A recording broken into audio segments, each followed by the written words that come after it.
السلام عليكم ورحمة الله وبركاته. اللهم صل وسلم وبارك على سيدنا محمد وعلى آله وصحبه وسلم تسليما كثيرا.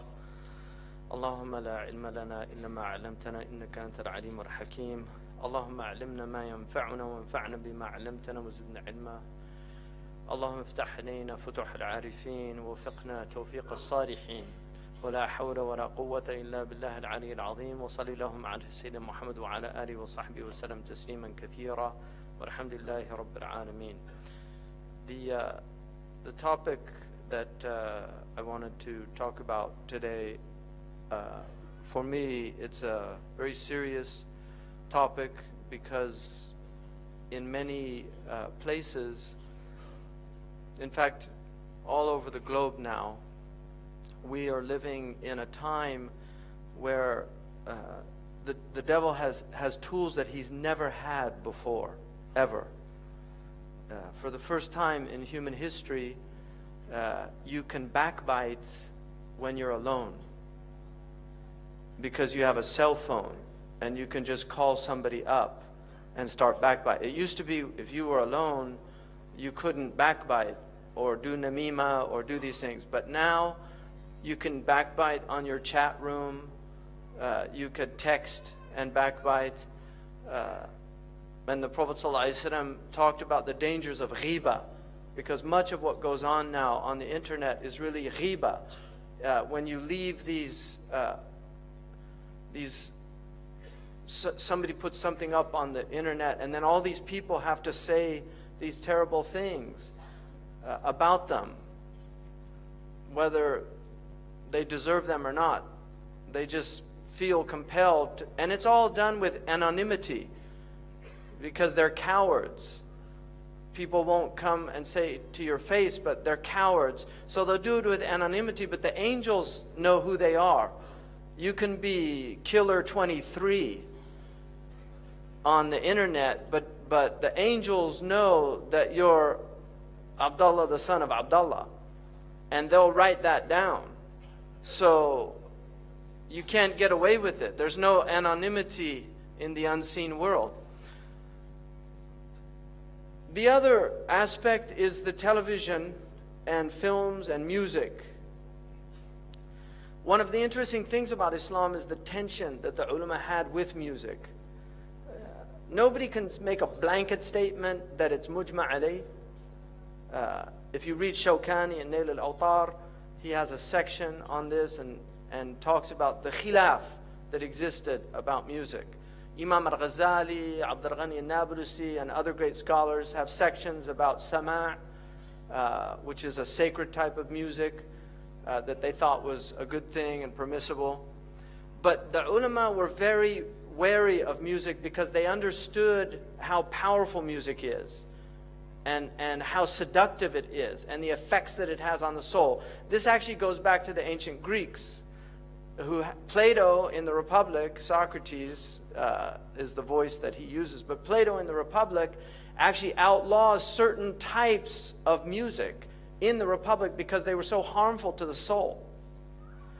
And ethos theory is the theory of the effect that music has. In fact, Al-Farabi, who wrote Kitab Al-Musiqa Al-Kabir, the big book of music, which I have in my library. It's a huge book, very heavy. It's one of the earliest works, serious works on the science of music. Al-Farabi was known for being able to make people laugh, cry, become sleepy, or become excited based on maqams that he would play on the oud. He could literally make people cry. And this is well recorded. And this is what you find when people go to concerts. They get very agitated. They have to move. They don't know why, but they have to move. They can't stop moving because the music is having an effect on them. There's demonic effects that sounds have, and then there's angelic effects that sounds have. And so the ulama were very concerned about the demonic effects of sound. And they understood that one of the things that the demons have always used is music to lure people away. In fact, in the hadith about Dawood alayhi salam who sang, the Psalms. He had a beautiful voice and he sang, which is musical, but it was angelic. Shaitan got a little band together and he put it on the side of the road, and the people on their way to hear Dawood would stop and listen to the band of Shaitan, and they would forget about Dawood. And so this was the tension that the ulama had, and it's very important that that tension exists, because nobody can make a blanket statement that music is entirely haram, and nobody can make a blanket statement that it's halal. And so that tension is there so that Muslims never go too far into that thing. Because now you see in the West, people listen to music all the time. They're always plugged in. They get in their car, they turn on the music. They walk, they put in their earphones and they listen to their music. And people have long playlists. They spend a lot of money on these things. And so they're lost. They don't have free time to think anymore because their lives are filled with sound. So the demons have immense tools that they've never had before. And they're using them very effectively. And we're, unfortunately, the people of Haqq are not using them effectively at all. And Allah says, عَاقِبُوا بِمِثْلِ مَا عُقِبْتُمْ بِهِ. Fight with the tools that you're being fought with. The jihad of this age is between the ears. The jihad of this age is between the ears.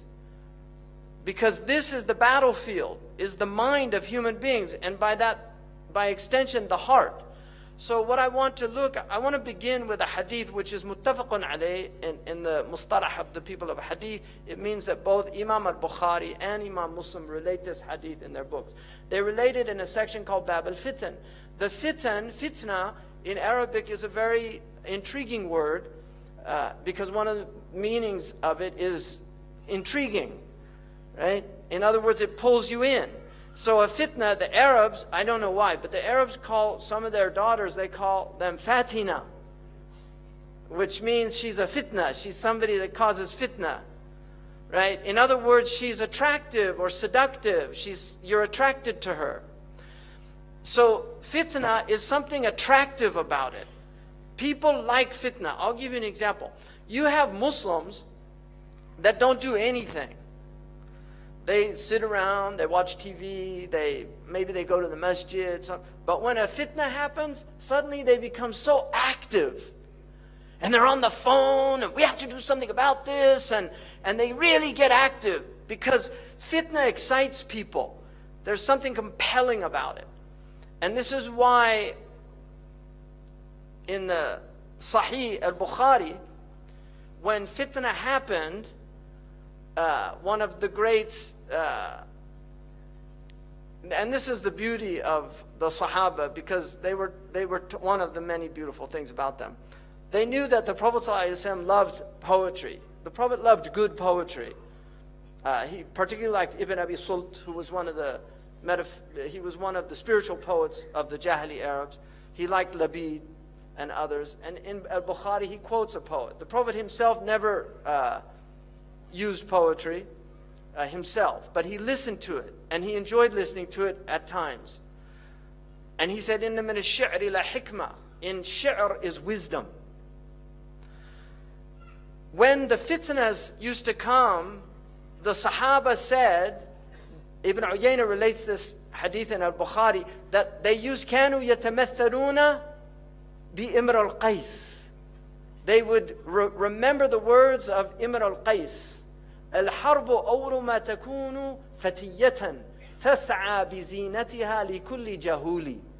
When war first shows up, it's like a decked out woman seducing every ignoramus. That's from Imr al-Qais. When war first shows up, it's a seductive woman who's decked out with her zina. And the young men, they get excited and they run. حتى إذا اشتعلت وشب ضرامها. Until the conflagration happens. And suddenly you're engulfed in the flames of war. ولت عجوزا غير ذات حليل. It becomes an old hag who's lost her husband. شمطاء ينكر لونها وتغيرت مكروهة للشم والتقبيل. Ugly, foul-smelling, Nobody wants to kiss or hug her. This is what they used to quote when war started, to remind them that war looks good until you're actually in it. And then you see that war is hell. And this is why the Prophet said, لا تتمنوا لقاء العدو, Sahih al-Bukhari. Do not desire to go to war. It's a disease in the heart. But he said, if you're forced to, فَثْبُتُوا, be brave. But it should not, it's a sickness in the heart to want to go and kill other people. So this